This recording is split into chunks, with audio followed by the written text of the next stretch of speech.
ಎಲ್ಲ ಕಡೆ ನೋಡ್ತಾ ಇದ್ದೀವಿ ಅದನ್ನು. ಹಾಗೆಲ್ಲ KLE ಒಳಗೆ ಪ್ರಭಾಕರ್ ಕೋರೆ ಅವರು ಸಪ್ತರ್ಷಿಗಳು ಕಟ್ಟಿದಂಥ, ನಿಮ್ಗೆ ಗೊತ್ತ ಸಪ್ತರ್ಷಿ ಯಾರು ಅಂತ ಅದ್ರ ಬಗ್ಗೆ ಹೇಳೋ ಅವಶ್ಯಕತೆ ಇಲ್ಲ.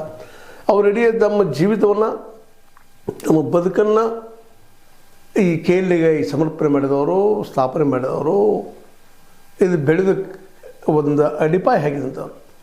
ಅವ್ರೀಗ ಸಪ್ತರ್ಷಿ ಅಂತ ಒಂದು ಬೋರ್ಡ್ ಹಾಕಿರ್ತಾರೆ ಅಷ್ಟೇ, ಬೋರ್ಡ್ದಲ್ಲಿ ಅಷ್ಟೇ ಕಾಣ್ತಾರೆ.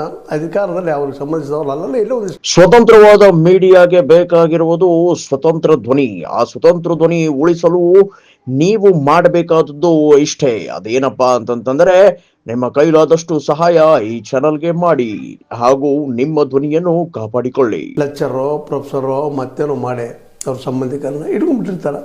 ಒಂದು ಉದ್ಯೋಗ ಕೊಟ್ಟು ನಮ್ಮ ಪ್ರಭಾಕರ್ ಕೋರೆ ಅವರು ಈಗ ಹೇಳಿದವರು ಒಬ್ಬರೇ. ಈಗ ಸಪ್ತರ್ಷಿನವರ, ಒಂದು ಋಷಿನವರು, ಎಲ್ಲ ಋಷಿ ಅವರು.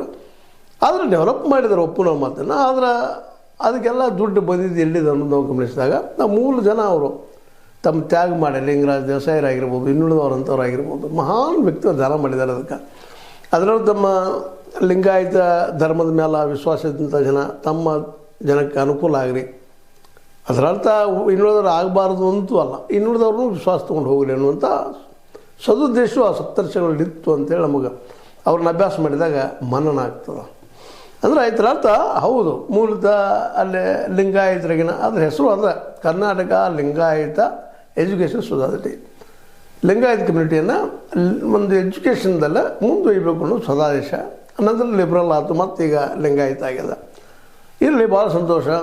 ಅನೇಕ ಶಾಲೆಗಳಲ್ಲೇ ಪ್ರಾಥಮಿಕ ಹಂತದಲ್ಲೋ ಅಥವಾ ಮಾಧ್ಯಮಿಕ ಹಂತದಲ್ಲೋ ಒಂದಿಷ್ಟು ಹೆಲ್ಪ್ ಆಗಿರ್ಬೋದಿಲ್ಲ ಅಂತಲ್ಲ, ಮತ್ತು ಅನೇಕರಿಗೆ ಒಂದಿಷ್ಟು ಹೆಲ್ಪು ಆಗ್ಯದ. ಆದರೆ ಇಲ್ಲ ಕೇಳೋ ಪ್ರಶ್ನೆ ಏನಪ್ಪ ಅಂತಂದ್ರೆ, ಇತ್ತೀಚೆಗೆಲ್ಲ ಬೆಳೆಸಂತ ನಮ್ಮ ಪ್ರಭಾಕರ್ ಕೋರೆ ಅವರು ಇವತ್ತಂತೆ KLE ಅಂದರೆ ಹಣ ಮಾಡಿಕೊಳ್ಳೋದು, ದವಾಖಾನೆ ಇರ್ಬೋದು, ಮತ್ತೇನಿರ್ಬೋದು, ಎಲ್ಲನೂ ಬಂತಲ್ಲ.